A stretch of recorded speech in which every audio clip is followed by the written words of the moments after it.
Today, we are diving deep into one of the cornerstones of Western art, Renaissance perspective. Now, you probably think you know the story, that it was all about creating this perfect, flawless window onto reality. But what if that was never really the point at all? Let's get into it. All right, so let's start with the big idea, the one that's been drilled into us for centuries. You know, the classic story is that the goal was to achieve what Leon Battista Alberti called a finestra aperta, an open window. The thinking was, if you could just master this new science of linear perspective, you could create an illusion of depth so convincing, it would feel like you were literally looking through glass at the real world. But here's where the story takes a fascinating turn. To really understand what happened, we've got to go back to the very first guy, Filippo Brunelleschi, and his very first demonstration of perspective. And well, his experiment was really strange. Yeah, this was not about casually looking at a pretty picture on a wall. Brunelleschi's device was more like a piece of high-tech lab equipment, and it was designed to prove a very specific point. So picture this. It's around 1425. Brunelleschi stands inside the main door of the Great Florence Cathedral, and he paints exactly what he sees right across the square, the baptistry. And by all accounts, the small panel he painted was perfectly, geometrically accurate. But the truly wild part is how you are supposed to look at this painting. You see, it wasn't meant to be hung up. Oh no, you had to use this very specific, very strange apparatus that he built, which involved a tiny peephole and a mirror.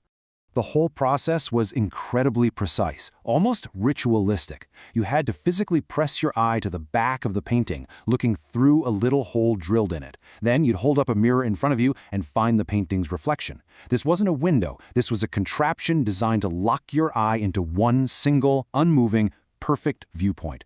And the details just get weirder. First off, the panel was tiny, about 1.5 feet square. And to solve the tricky problem of painting realistic moving clouds, Brunelleschi just didn't. He used polished silver for the sky, so the panel would reflect the actual sky above. The entire thing was an experiment in absolute unyielding control over what the viewer saw. And this is where Brunelleschi's perfect illusion created a massive philosophical and even spiritual problem for the art world of his time. Because think about what he did. By using that peephole, the mirror, and the real sky, he made an image that didn't just look like the baptistry. For that one brief, controlled moment, it was indistinguishable from it. The image effectively erased itself, becoming a perfect substitute for reality. It's been called a kind of immanent iconoclasm, meaning the image is so perfect it almost destroys its own status as an image. It's a copy so good, it kills the original. Okay, to really get this, we need two key terms. An image is opaque when you are always aware of the paint, the brushstrokes, the frame. You know you're looking at a man-made object. An image is transparent when you forget all of that, and it feels like you're just looking straight through to the real world. Before Brunelleschi, religious images were fundamentally opaque. They were icons, sacred objects. Their whole purpose was to point you towards a divine, otherworldly reality. But Brunelleschi's experiment, it created total transparency. It didn't point to another world. It threatened to completely blur the line with our world. And for the 15th century, that was a huge problem.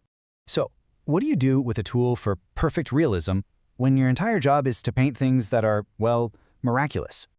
I mean, you have to remember, a painter's main gig back then wasn't just documenting reality. Their commissions, their purpose, was to depict scenes from the Bible, the lives of saints, events that are, by their very definition, not part of our everyday measurable world. And this is the absolute core of the dilemma. Perfect, transparent realism has a way of making the sacred feel ordinary. If you paint the Annunciation using Brunelleschi's pure, unfiltered method, the angel Gabriel might look so real in such a real-looking room that the whole miraculous nature of the event just evaporates. The divine becomes mundane.